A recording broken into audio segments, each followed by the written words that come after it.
Hi Fox, morning. No, just hi. Oh, hi Fox. Hi Fox. My last 2 weeks have been consumed with rabbits and illness. I just feel like I'm just kind of coming out of that space right now. So it's so nice to be able to talk to you without having all that kind of in the background or a hacking cough interrupting me every few minutes. I'm glad you liked the Sketchbook Skool Imagine program thing, tutorial project stuff. Kind of rude just to send that to you really without asking if it's okay or if you have time to do it. If you don't have time to do it, don't panic, just leave it. I think on Sketchbook Skool you have access to those videos forever, so don't put pressure on yourself at all. I've signed up as well. I don't know if I mentioned that to you, but I've signed up as well, so I'm doing it also. And I've started on my drawings too. I did one yesterday and I shall do one today. And again each day until I have 5. I'm not doing it in a concertina, I'm just doing it in a, on those pieces of paper that like the ones I sent to you in your care package, because this is really good weight for watercolour, for adding paint to that has water in it. It's thick, it's like a card, as you will have found. It's 300 grams per square metre, and you'll notice there's a kind of a smooth side and a bit rougher side, so if you're going to paint, use the rougher side, because that gives it, that's the tooth that gives the paint something to hang on to. So I'm going to do 5 of these puppies. They're quite big. I don't know why I didn't just cut them into, but anyway. I'm going to do 5 of these and stick them together. This will prove that I'm on the road to grit by doing the 5. This is one of the small projects. This is going to teach me how to be gritty, isn't it? Because I'm not going to the next lesson until I've finished this lesson, Michelle. Don't go and watch Veronica Lawler's one. Finish Kusha's one. This weekend is also was our general election here in New Zealand. I'm not a particularly political animal. The things I care about, our government often doesn't prioritise. But 7 weeks ago, the Labour Party got a new leader, Jacinda Ardern. You may have heard about her on your news, because I know that on election night we were watching some of the Australian news, and it was covering our election quite heavily. I really like Jacinda. You know, she's just a good person, very accessible, and I think a lot of people here in the country have felt that too. And I'm all for changing the stale white male leadership of this country. I think we like so many other countries, need an injection of new blood, younger blood. Get those young people and the ones that we've brought up, our children. You know, our children. My oldest child is 32, so he's of Jacinda's generation. They're well educated, they're well opinionated, they're well skilled, and they're well set to become experienced people to run the country. And I really want to get a lot of them on board. They have grown up in a digital world too, those that have. You know, people who are truly grounded in the digital technologies and really can help support this country, and yeah, so I'm keen on that, on Jacinda being part of our government. I don't know if she will be this election, but she is our future Prime Minister.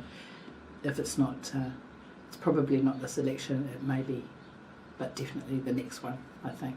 If she'd had more than 7 weeks run up, she was only leader. I didn't even know anything about politics, but I think if she'd had more than 7 weeks, she would have swayed more people. She pounded the pavement. She came to Auckland University and jumped up onto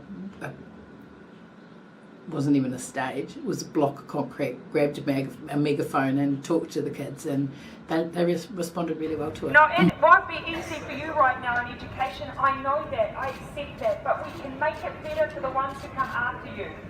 And that's why we're campaigning on making education eventually 3 years free.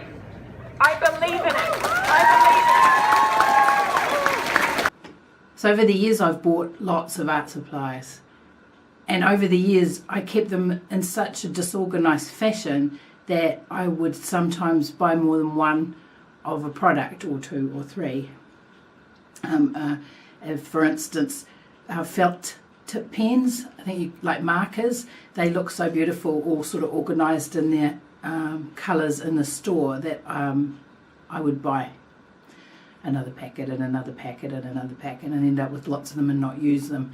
So I've had a big clean out a few years ago when I got back to New Zealand, and especially because at that time I was really interested in the planners and the planner videos online, and I had subscribed to a subscription box that arrived every month, that I was having all the stuff coming in all the time, and I didn't know what to do with it. So I got organised. My system is about putting things in things, putting the same things in things. So for instance, I love containers, like I love containers, end of story, but enamel. So I found some in secondhand shops and on Trade Me, which is like eBay for the rest of the world, but Trade Me in New Zealand. And I bought a few things like that, like there's another one, an old billy that you would make your tea in if you were out in the bush, because I wanted them to look nice on the shelf, but I didn't want them to look super, curated sort of thing. But I'm pretty pleased with the system. I love being able to just grab the washi tape, go through it. It's all right here, just get and grab something. I've learnt to not be very precious with it. It's okay, some of the stuff's still wrapped up, for goodness sake. I don't really know why I stayed with the Planner Society for as long as I did, because I don't really like the floral aesthetic as much as other people in that group do. But there's some cool washi tapes in here. And washi tape's lots of fun, used for heaps of things, and girls love using this as well. So that's how I store my art supplies. Yeah, so the other thing that's been happening with me this week, or for the past 2 weeks, is rabbits. I have some rabbits. I used to have a lot of rabbits. I have far fewer rabbits. They die. Rabbits are quite delicate, and because they're prey animals, they don't actually show you when they're unwell. You just come out one day and they're dead. I decided, right, I'm going to have to get all rabbits that are left are going to have to get to a benchmark. They're going to make sure that they're all healthy, and I'm going to take them to the vet for that. So first up was Lady. She, because she tends to be a bit ostracised by the other rabbits, and I thought she'd probably be the next to go kind of thing. The other ones run around a lot. She doesn't run around much. So I took her to the vet. And on one hand, that's a very good thing. Well done, Michelle. Well done taking her to the vet, because it turns out that she was unwell. She has abscesses in her ears, in her ear canal. I have to point to the ear canal in case you don't know where the ear canal is. She's a lop-eared rabbit, which means her ears don't stick up like this. They fall down. Actually, all my rabbits are lop-eared rabbits, the ones that are left. And she had an abscess in each ear canal. So this was going to require surgery. Unfortunately, she also had the sniffles, so they couldn't perform surgery until they cured her of the sniffles. Now, I don't know if you have a lot to do with vets. They cost a lot of money. The medicine costs a lot of money. X-rays cost a lot of money. Because rabbits are prey animals, as I mentioned before, it's very hard to tell that they're sick without doing these things like X-rays. So I was going to say a lot of money. I'm going to say I spent all my money, all of it. It's all gone on this one rabbit. She is at the moment in the other room. She is in a dog crate where she's been all week recovering from, not all week, since Friday, recovering from her first ear operation, where they removed the abscess and recreated her ear canal. She'll be having that operation again for the other ear in about a month's time. People keep saying to me, haven't you got pet insurance? Who the hell gets pet insurance? They're rabbits. Why would I have ever considered getting pet insurance for rabbits? I would have considered getting pet insurance for the Jack Russell, for, you know, a purebred animal. But when you've got like mongrel cats and mongrel rabbits, why would now I wish I'd had pet insurance? But there she is. She's in her cage and she's sleeping. She's feeling better. I heard her thumping through the night. She threw her water bowl. Rabbits do this. She's getting frustrated with being in the cage. She's thumping, she's grumpy, she doesn't want to be in the cage, which is great. It means she's feeling better. That's awesome. Awesome, awesome.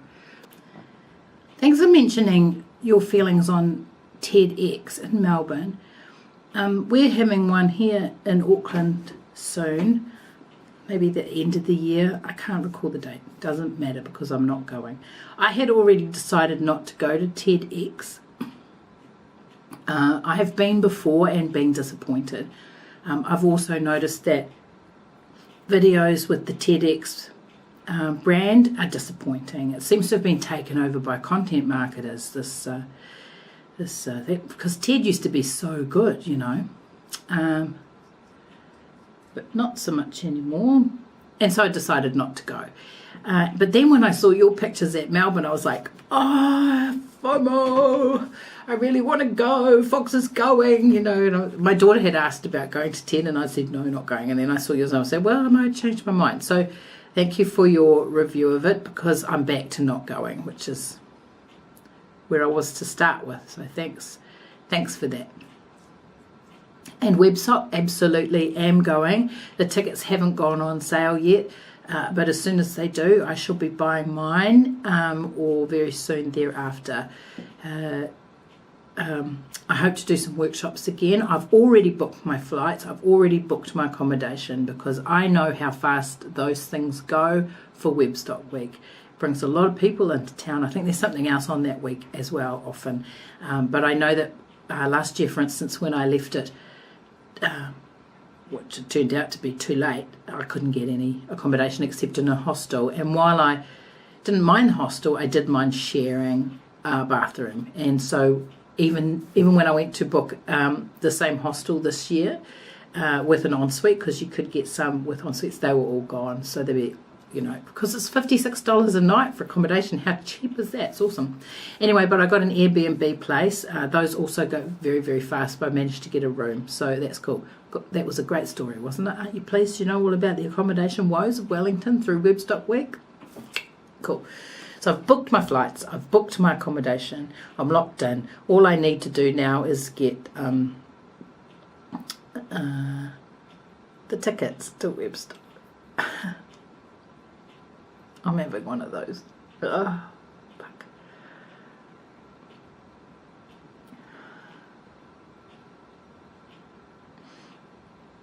In case you don't know what that was a local...